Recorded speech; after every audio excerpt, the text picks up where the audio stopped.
I'd like to call to order the May 13th, 2024 meeting of the Lowell Historic Board. First item on our agenda is approval of the minutes from our meeting of March 11th, 2024. Does anyone have any comments or edits to suggest for the minutes? If not, I'll entertain a motion for approval. I'll make a motion to approve. Thank you.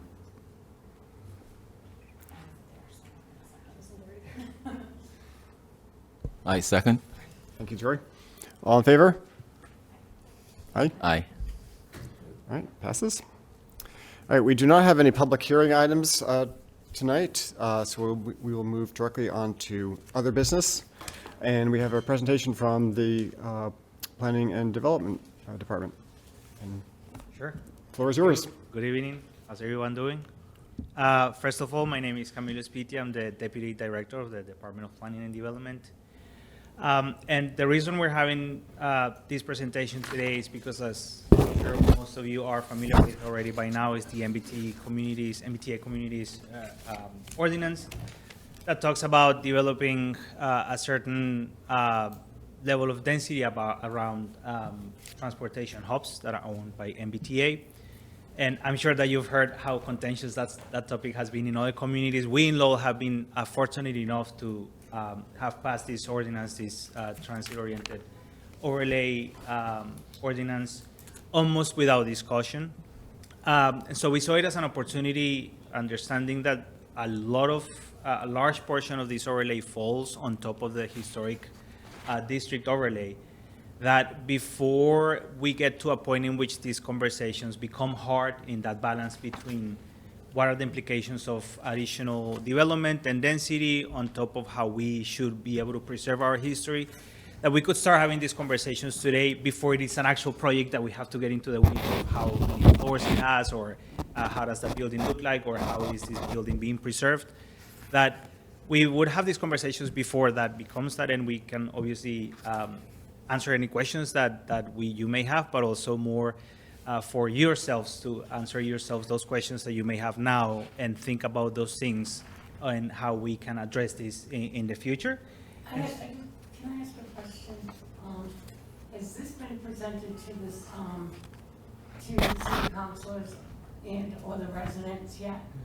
The MBT ordinance, yes, and it has been already passed by the council. So this is more, to be honest, I think this is more of an informal conversation that we're having internally here with the historic board, and get your thoughts and give our thoughts, but most of it is just talking amongst ourselves on how we see this going forward. And so tonight we'll talk a little bit. The most important thing that I think has to do with development in the city is the Lowell Forward Plan that we just finished. We'll go over what that means. We'll talk about a little bit of what the evolution for transit-oriented development and what that conversation has been had in DPD way before it was a mandate on the MBTA. We'll talk about how that now aligns with the MBTA community's language. We'll talk about knowing what that means for the city, what type of investment has happened around the Gallagher station, knowing that that's an asset. We'll go over details of what the actual TOD, what has been passed through the council, what that type of language means. We'll look at how that overlaps the historic district, and we'll look at how these two concepts can actually work together. And so the very first thing is, where's the arrow here? The Lowell Forward Master Plan.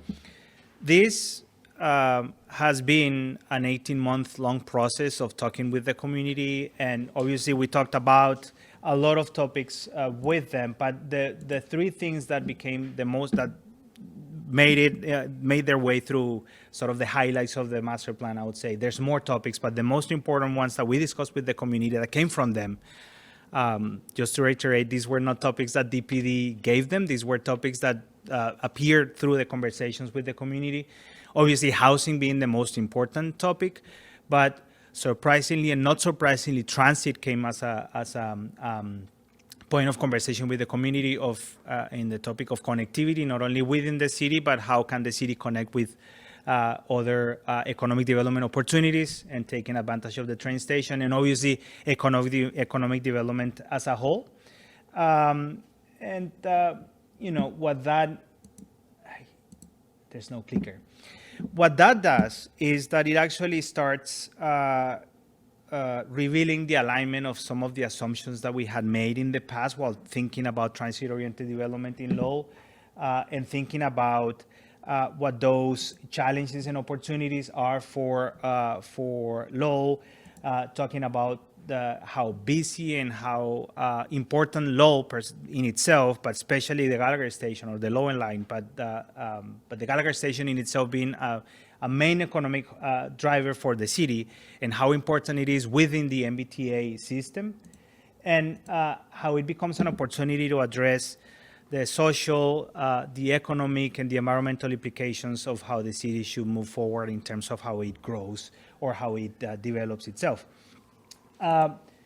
We have been looking at this data for a while. Again, the conversations with the community have only confirmed some of the things that we knew from the past, but if I could remove this thing, that preliminary study was from 2020. This is way before we even knew that the MBTA was going to come up with some guidelines for development, but that's just to show how we have handled this process throughout these past years.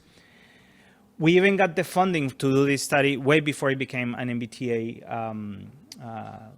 sort of regulation. And by the time it was a regulation, we had already released an RFP, and we were already in the weeds of what how to address development around the train station. It confirmed our suspicions of housing being a common trend and a common topic of conversation with the community. I would argue that it's as much as alarming as it sounds. That's literally from the website, and that's literally how the MBTA put their website, as in Massachusetts is in a housing crisis. We see it every day in our city. Unfortunately, the manifestation of it is in the park, but that doesn't mean that that's the only issue that we have with housing, right? We have people sleeping in cars. We have people sleeping in their friends' sofas because they don't have a home. And so homelessness is not just the tents that we see in the park. It's a big problem, but also that's homelessness. But it doesn't address affordability, which is another problem that we have not only in the city but in the state. But basically, what it does show is that it aligns with what we have been talking about with the community. Concurrently, we're working on the master plan. We were working on our housing production plan, and to remove the anecdotal or the sort of assumptions about how housing is an issue, this is the data that shows that the incomes in Lowell are lower than the medium rentals or the medium housing prices are here in the city. Again, it just proves the point that housing is a pressing issue in the city.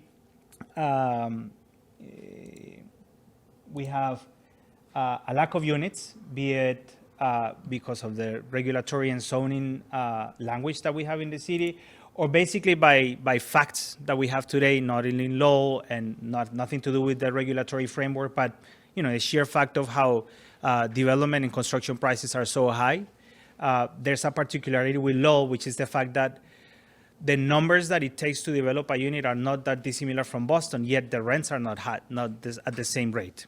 And so developing in Lowell is very hard, both market rate or affordable housing. And so those are the things that have come up during this investigation of the housing production plan.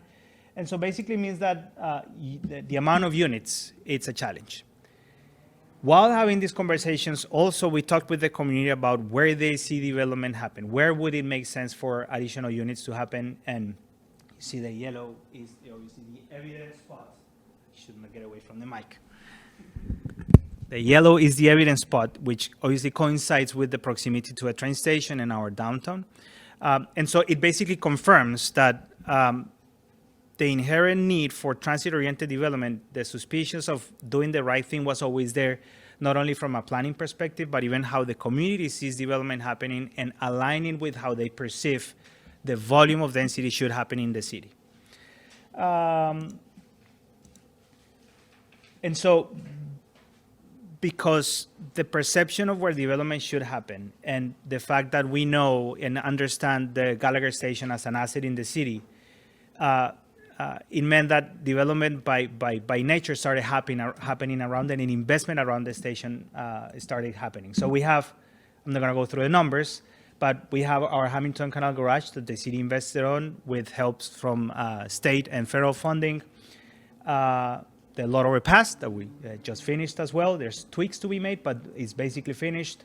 The Signature Bridge, which connects both sides of the Hamilton Canal District, which is in the Jam area. South Common, which we just finished this phase, but we have even more investment happening in the park. And even DECAM, even the state is investing around the area. Just in federal, state, and city funding, that's just public funding, that's not counting private funding, we're above $250 million of investment around the area. That, again, informs us that it is important for everybody, and that's the way it's been understood by the community, by the public sector, by many actors in the city, of density and volume and development and real estate development and basically housing development around the train station. And so all that informed the ordinances that we have for the transit-oriented development overlay district, but it also informed where it should happen. And so we defined the density of development very thoroughly and very strategically about the type of volume that we wanted, that we expected to see. The orange, obviously, it's everything that's adjacent in or in immediate proximity to a train station. Green is basically a level of development that aligns with what's already there, be it existing buildings or the way we thought density and volumes of buildings would happen. All this with conversations with the community. And then the yellow or lighter greenish, it's not really yellow here in the screen, but multifamily overlay, the neighborhood overlay, which is by Cambodia Town, to make sure that if there's additional development there, it's obviously in alignment with the existing built fabric. And so all that to say that we were very strategic about how to do this overlay. It's very specific about capturing some of our downtown, but it's also very specific about what the adjacencies are and what is the existing stock of buildings that is already present, so that we're not creating monsters that don't belong to the city or in that area in specific. And just to go a little bit over the regulatory framework, this is where we had the senior planner who unfortunately couldn't make it today. So I am going to go over additional details of this. You can ask me questions. I'll go as detailed as I can be. But basically, the 3 points of passing the overlay was obviously one, to make sure that we created development and a zoning ordinance that would align with the existing context. And to comply with the MBTA requirement. Two, the compliance with the MBTA requirement allows us to apply for grants. Now, when we apply for grants, there's a little click that we have to make on whether this has been passed or not, because that allows you to apply for more funding. And three, because having the need of developing in the city, that this ordinance helps streamline this process. There's no more special permits. There's no more going around going in curves to develop. Parking requirements. Yeah, it's all streamlined, and so we'll go over that. But all this is informing the language and how easy it should be to develop in this area. As I described where they are, the multifamily, the high-rise, mid-rising neighborhood, the high-rise, which is the overlay next to the station, basically allows for up to 200 feet in height or 15 stories, with a maximum parking requirement of 0.5 spaces per unit. One thing I forgot to mention was that part of what's existing within the zoning overlay includes the several parking facilities that we have in the city. So it is very easy for us to say this is the maximum parking spaces that you should have on site. We're not limiting, it's just on site, that's the maximum that you can have. If the market requires you, if you're doing home ownership, probably the market requires you to have more parking spaces. You should be able to provide those by using our parking facilities. So it's a win-win situation. Developers can provide the parking that they would need to provide for their market analysis, and the city has the opportunity to make more money out of the usage of those parking spaces. But it also allows for a better urban design perspective, to have a more walkable, more pedestrian-friendly environment as opposed to having a car-friendly environment. Then we have the mid-rise overlay, which allows you to go up to 85 feet or 7 stories with a maximum parking on site of 1 space. Same deal. If you need to park more cars, you can make use of our facilities. They're all within a quarter-mile walking radius, so people should be able to walk and have a more pedestrian-friendly environment. And the only one that's a little bit different, a little bit more permissive, is obviously the neighborhood district. It's up to 35 feet, 3 stories. Is in alignment with the existing building stock that you would find in the Cambodia town neighborhood, with at least a half space. So it does allow for more parking spaces to be provided on site, because we figured, this is a lesser intensity in terms of scale, and there's not that many parking facilities that we'll be able to use from a development point of view. What happens with that district is that regardless of us being able to address the density of it, right, the type of volumes and type of architectural volumes that you would have and these adjacencies, is that almost all of it falls on top of the historic district, and hence this conversation. How do we make sure that development happens in a way that allows us to comply both with the requirements of being able to develop the units that we need, because it's a need that the city has, but also how do we make sure that we align with how we see historic preservation happening in that district? And I think that's where the opportunity lies. It's not a conflict. On the contrary, it's where the opportunity lies, because we need to understand how important it is to preserve our history, right? It's an economic development tool. It creates a sense of identity. I would argue that it creates a sense of placemaking. Is what makes Lowell unique. The fact that we have historic park here as well is what separates Lowell from other communities. Obviously, it's a matter of aesthetics. It creates a sense of, again, like I said before, a sense of place. But it can be used as a tool for tourism and attracting visitors to a city. It's part of an educational tool as well, right? It's how the birth of the Industrial Revolution in the United States happened. But also the fact that we can make use of existing structures without having to build new ones is an environmental asset in itself. And so there have been successful stories. These are all buildings in Lowell that, just to name a few, the Thorndike Exchange and Appleton Mills. This is all subjective. I think they're beautiful buildings. And, especially what they did for Appleton Mills, I think it's a great example of how you can mitigate the context or the conversation of what's old and what's new. I think it's a great example. But all that to show that we have done so far a really good job at being able to produce the units that we have produced and preserving the history that we need to preserve. The challenge lies where there's no existing building, and when we talk about in context and what that concept of context means, especially when we talk about multi-story development in adjacencies to probably buildings that are lower than what the zoning code allows you today. And so that's where the conversation lies. That's where the opportunity lies. Because if we don't have these conversations and we don't think about how to mitigate those two concepts that may seem completely conflicting, but they can be complementary to each other, we may be sacrificing the housing that we need for the sake of trying to have that conversation of historic preservation. So again, that's where the opportunity lies. How do we have the conversation that allows us to preserve history, but at the same time, making buildings that are economically feasible, that produce the housing that we need, and that allows us to preserve the history. So how we work together, how do we get from this being a conflict, and how do we work together to fight the homelessness that we have, produce the affordable housing that we need? How do we support economic development, and how do we celebrate the history of Lowell? And so how do we go from a graphic that says we can't have more housing because we need to preserve history, to a graphic that says we can actually do both. We can produce the additional housing that we need, and we can preserve the history.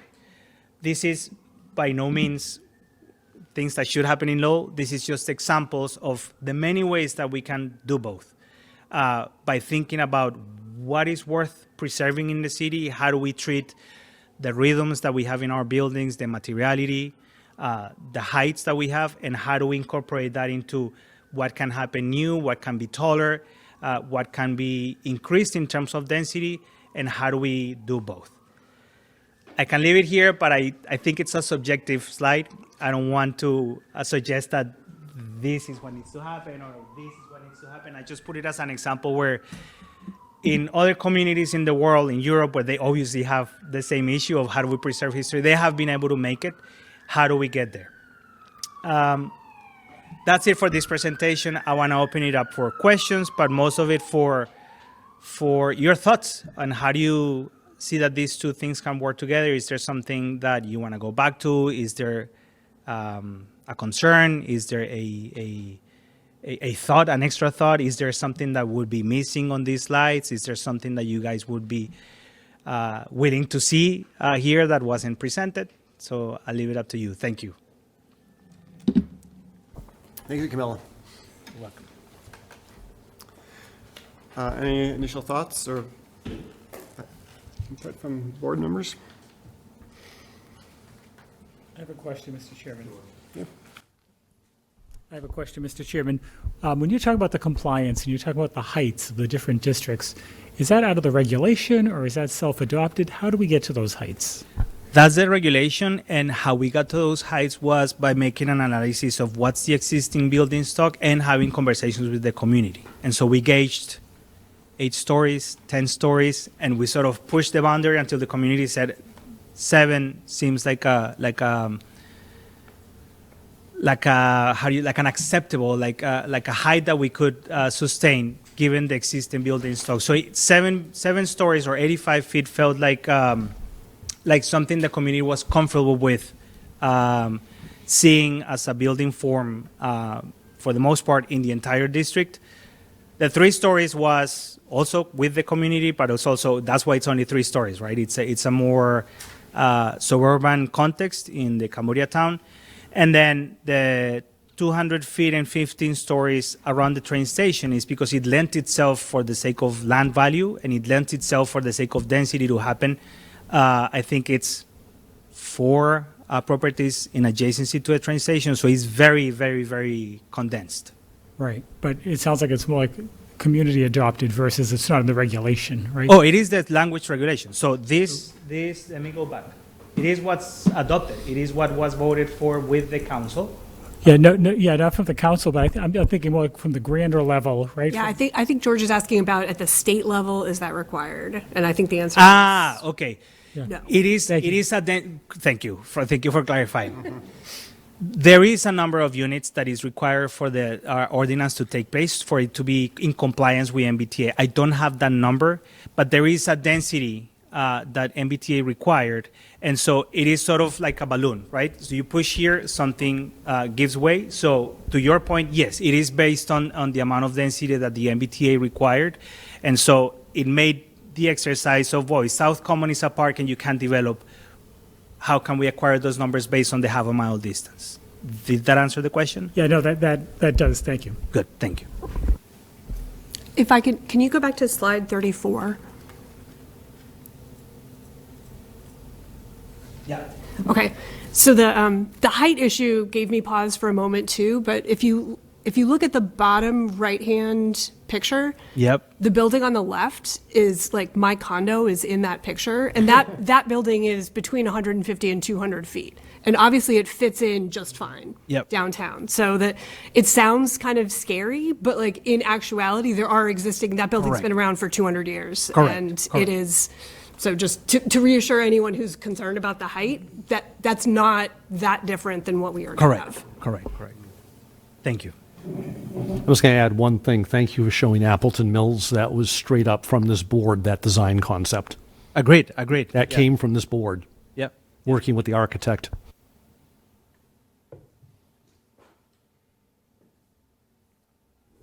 Are any of the units in these proposed overlays, will they be for underserved neighborhoods? Undisturbed neighborhoods. How do you mean by that? As in lots that are not developed? No, I'm I don't know how to It work. stays on. Okay. Will they all be market rate?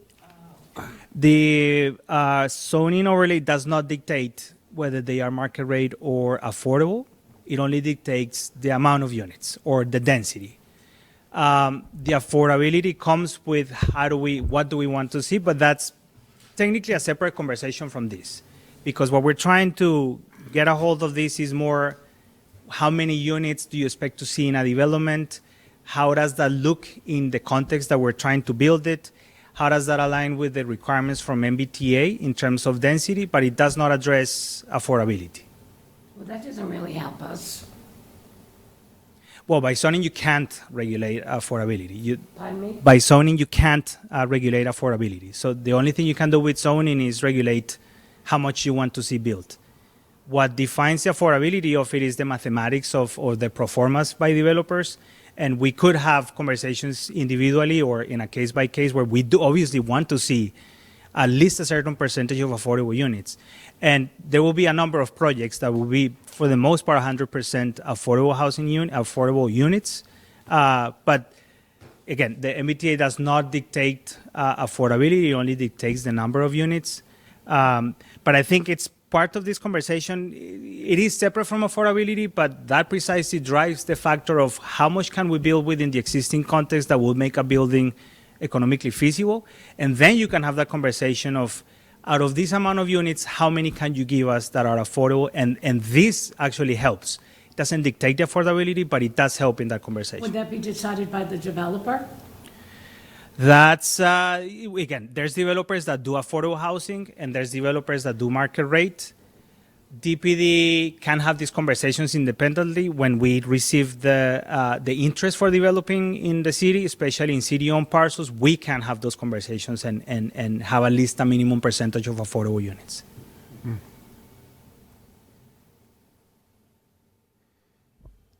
I just have a quick question. So, with the maximum building heights of 200 feet, did you do like shadow studies? Because as you know, I think the consultant did shadow studies. Okay. I don't have them here. Okay. But I can't remember what they look like. Okay. But that's precisely why the concentration of those towers is so tight. Is basically right next to a train station, Sure. thinking that it would have lesser impact on surrounding parcels. Sure. Most of them with the intention that they are at least 85 feet high in concept, right? Because it doesn't, again, also to clarify, the MBTA ordinance does not require to develop all that density. What it requires is to have the ability to build them. We may never see the 200-feet tower. Got it. We may never see all that green patch that you saw on the plan developed. Yeah, I was just, concerned, with open green space, usually with shadows on it, it's not as, environmentally appealing. friendly, and, a lot of these taller structures, of course, they cast shadows. I do definitely understand from a viability of a pro forma to make the building work. Yep. But then just that balance Yeah. of exactly where would a building 200 feet would want to be located. Agreed. It does come with caveats on certain heights. So if you look at it, it's probably there that after a certain height in that district, there are setbacks, precisely to mitigate the fact that if it's too high, then it probably becomes a little bit too intense. Sure. So they did think about, based on those shadow studies, how far they should set back from the property line once you reach, I can't remember, it's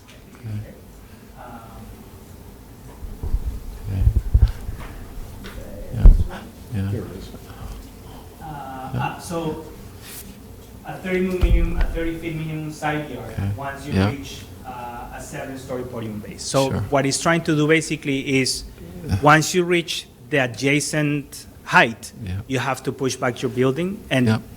it's a way to mitigate the shadow study effect. Yeah. No, that does seem, consistent in other towns and cities. So thank you. Good.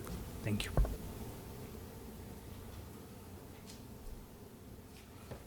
And Excuse me if I just don't know the answers to this because I'm new to this board, okay? The 3 new zoning overlay districts, Have they been presented and approved by the city council? They have, and they They have been have. approved. Okay. What type of state grants are you going to be able to look at with these overlays? And will this all just be housing? There will be no like retail or mixed use? The idea is that the idea is that you have mixed use development, because what MBTA wants out of this development is that it creates some sort of micro neighborhood. So you have your housing on top, and hopefully as many uses as possible within that district, and that your last resort is taking the train station and go to Boston. The question about, what was the first part of the question? Because I want to go to our site. The grants. I wanna show you something. We have made more than $250 million in investment, because most of these projects have been city funded, but there's a huge percentage of these projects that have been helped with grants. And so there's MassWorks grants, mass development, housing choice grants, that all have helped us. Like this one, for example, it's a park grant, PARC, that help fund fully this park. And so those are the type of grants. They're federal, state grants that if you're not compliant with this, you will not be eligible. There's others that you might be eligible, but they're smaller. The big ones that we rely heavily on are requiring that you are an MBTA community. Okay. I think the bridge is this one. The Songus Bridge. Was also a part state grants. Yeah, I also just want to, I'm the director of the planning department, so I've been trying to keep my mouth shut during this presentation. But I do just want to say that, you know, when communities across the Commonwealth that are making the choice to not support MBTA communities or do whatever they're doing, when Lowell did an initial analysis, the truth is we rely and have had significant municipal projects funded through the very grants that they have tied to this program. And so a significant, actually all of like our infrastructure, sidewalk, roadway, that kind of stuff, you know, those are MassWorks grants. And that's one that we would no longer be eligible for. Park grants, which is essentially something that the city applies for every year and is a substantial funding source, is something that's also tied to it. So for us, that threat is very real for Lowell, because the projects that we know we've been able to fund and those in the past would essentially be impossible for us to do in the absence of state funding. And so, you know, the state was smart and made sure that when they said they were tying it to grant eligibility, that they tied it to pretty important grants that municipalities generally go after. And I wanted to make a note a little bit to go back to your question about affordability. Even though the ordinance or the language from MBTA communities does not have a language for affordability, the mere fact of having the ability to develop as many units as possible within that overlay district makes housing affordable, right? Because if you restrict development, it makes it more expensive to acquire one of these units or rent one of these units. The fact that we would be able to develop, at least by ordinance, that we would be able to develop that many units would make housing more affordable.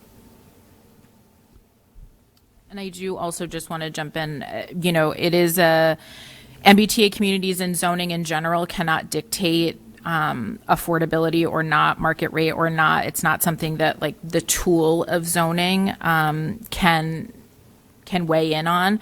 That being said, the city, there are other tools that the city can use to dictate whether or not you know, projects are affordable. We have the ability to invest subsidy funds that we get into projects, which we do often to support affordability. There are a variety of tax incentive programs that the city can adopt locally that can make the development of affordable housing more feasible. And then there are things as far as, you know, the council has in this this current term has been discussing the state creating an affordable housing trust fund.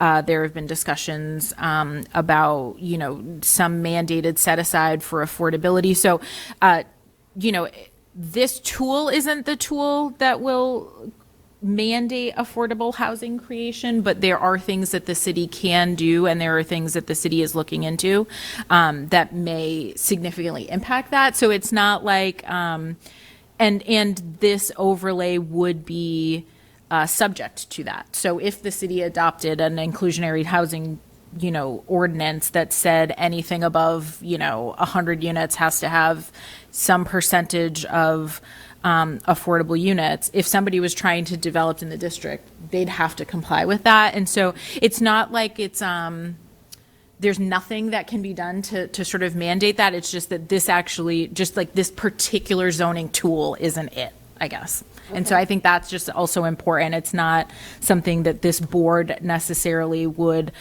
be weighing in on, but certainly something that has already been discussed at the council and I think will continue to be. Thank you for the education. Any other questions?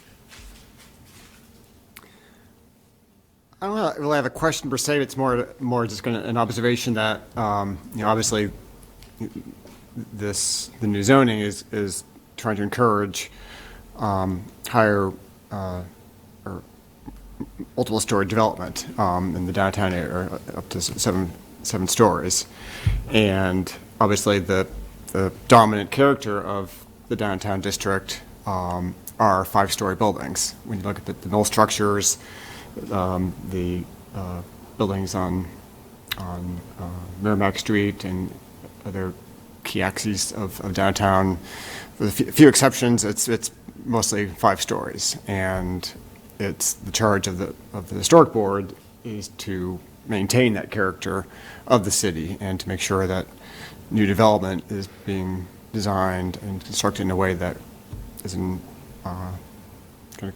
continues to maintain that character and that scale.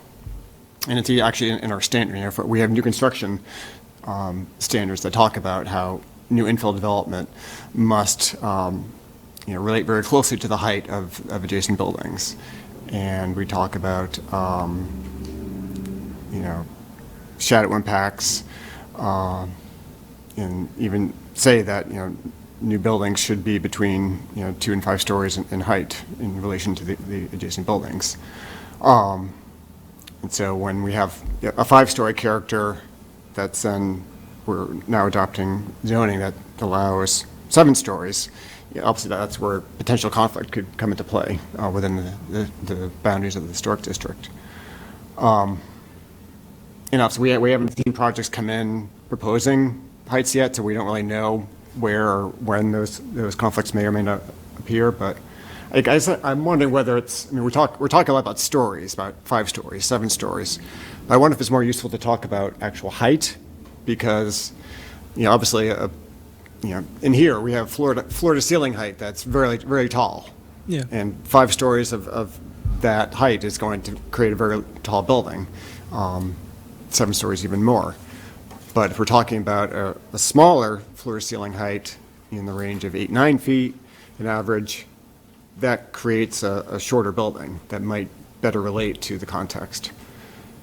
I'm not sure what developers are expecting or looking to provide in new construction nowadays moving forward, but I think there is some room for some compromise and discussion as projects are being envisioned, that where we might, in the historic context, want to see buildings that have lower floor to ceiling heights that might enable more stories, but still keeping the scale of downtown. Yeah, and I think that was precisely the point where it allows a certain density to happen within height. So that's why we saw the need of putting the 2 numbers, so that there was that flexibility of you can do 7 if that's what your pro forma is asking you for. You cannot go over 85 because that's the context, or vice versa. You can do 85. You can do 5 stories if that's what your pro forma allows you to. Again, as long as you don't go over 85. And I think again that's where the opportunity lies. How do we think about the pressing need of housing and how do we mitigate that conversation of historic preservation, and how do we balance that, I don't want to say appetite, but how do we balance those two needs, right? The need for historic preservation, but also the pressing need of housing. And when the project comes, because right now it's just a hypothetical conversation, but when the project comes, those are the questions that the historic board, but frankly, the entire city needs to ask itself, right? How do we make sure that we balance both, given, again, the need for housing, and how do we have those conversations, especially in an area where we have a building stock that's historic, but we're seeing people sleeping on the streets, and that's the question that we ask ourselves, and there's ways to answer them.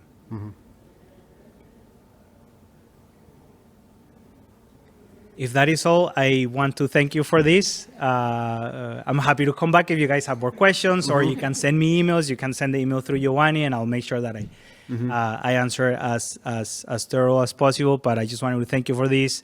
I think this is a great opportunity for the city to do both. I love our downtown, even though I don't live in Lowell, I call it our downtown. But I also know that we have some needs, and I think there's a way to do both, and I'm excited about this as an opportunity. Yeah. All right? Thank you. Thank you. Do you want me to close?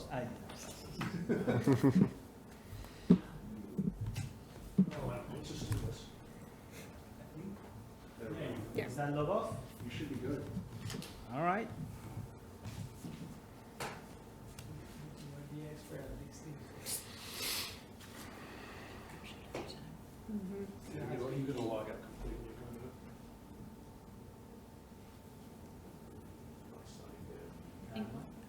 No, I think you have to, yeah, I was going to say hit his initials. There you go. Now you're Now you're good. All right. Thank you all. Thank you. Thank you. I just learned how to do this morning. You shouldn't have given yourself away. That was very confident. It's very impressive. Now, what's the weather? The weather forecaster. Saturday, it might be showery.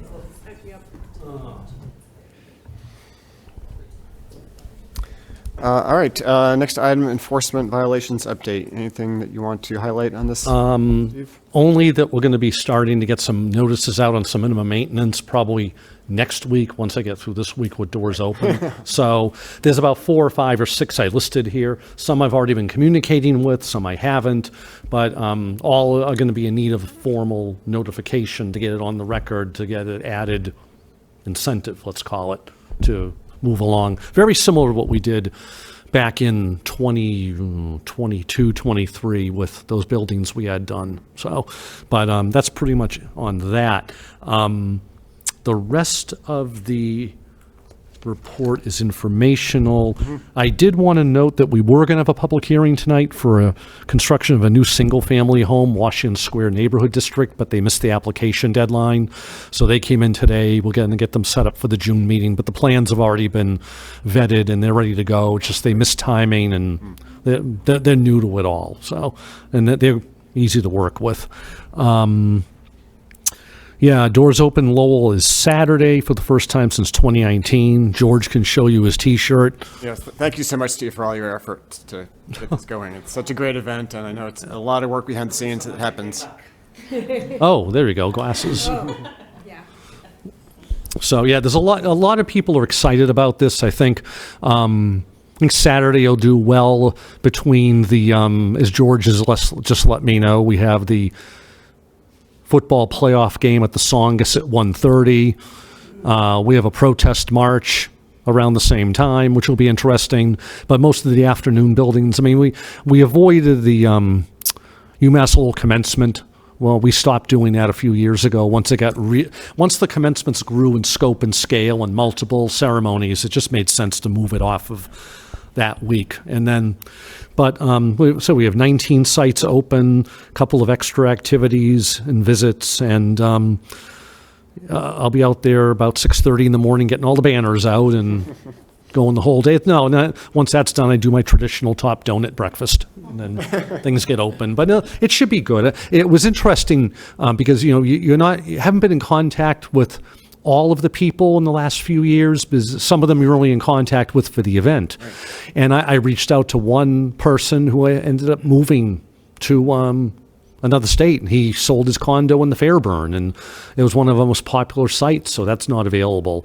Or, the Masonic is open, but the funky 1920s light show is broken and needs to be restored. So, but the building will be open. So things have changed a little bit. I also found some people haven't experienced the event, so when I reached out to a few that I wanted on the roster, they were hesitant. So I think maybe once they see it once we go through this year's cycle of event, maybe next year we'll get a few more of these in the fold. So looking forward to that. State tax credit applications were put in again. The Bicentennial Committee, Bridget Cooley, the new library director, and I, she's also on the Historical Society board. Her and I have put together for the case office, who's running HERD on the Bicentennial, the beginnings of the timeline. It'll be on the website. So we just got her a bunch of text and various images for about 10 or 12 points on the timeline we created for them. And then the MIS director reached out and said, hey, we have no history in the budget. So I gave them a page of history that we'll see how much of it they use in the city budget. But that's pretty much it. Like I said, this week gets pretty intense, and plus I'm going to be out Wednesday. But again, I've always told people this event is like sea monkeys. You add water and it happens. Deb's been familiar with the event for years, going back to the CVB days. So George and Deb are going to help out at Tremont Yard on Saturday afternoon, kind of guarding the building. And the basement, we have a former park ranger kind of running the show down there. But I've already got a lot of interest in that building again. There's been a lot of people who have never been in that basement, and for one way or another, for whatever events. I mean, George lives in the building, but Not in the basement. yeah. So anyway, but that's about it on that. Okay. Okay, well, it's fingers crossed for good weather. The thing is, it's an indoor event. Well, that's true. Yeah. However, you've got to go place to place in the rain. And I've also learned the hard way that when you're done at the day and you're tired, you just don't take the wet banners, roll them up and throw them in your car, because you find out later that week that they stick together and you ruin them. So I've already got my drying out location secured at the National Park Visitor Center. Excellent. Good. Well, thanks for that summary. Any other business the board members want to bring up before we adjourn? I just wanted to mention one thing, to this group, and I know some of us have been on this group for a while, some are new, but, a while back, we had to look at the National Grid project in the tear down of a building, and we had a lot of discussion about that. And I don't know if anyone's been by that property recently, but they have reinvented and reimagined that wall as they had described, and it looks beautiful. So, yes, they did it. They did a nice, I know we really, it looks great. they did a nice great job job. with that. I just wanted to mention that and bring that up. Always good to hear. Yeah, I was out there several times on brick samples, mortar samples, what granite could they reuse, make sure the powerhouse sign was integrated into the wall. The fencing, getting rid of that chain link, the entire length of that street is awesome, because it's all the cast aluminum black picket. It looks fantastic out there. We did make one minor modification to it as it was approved. The wall went straight to the corner. And because of line of sight up and down School Street, we cut it back on an angle so it had better up and down and the Stocklosa students walking and the traffic. So other than that, I'm very pleased with how it turned out as well. This is not historic preservation related, but tomorrow night at 7 is the first home playoff game of the new Professional Women's Hockey League at 7 at the Songus. So those of you who don't have to work until 8, you should go.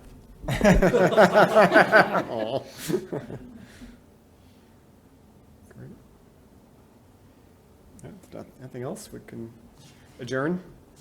Is your motion? I will make that motion. I'll second. Okay. Thank you very much, everyone. Thank you.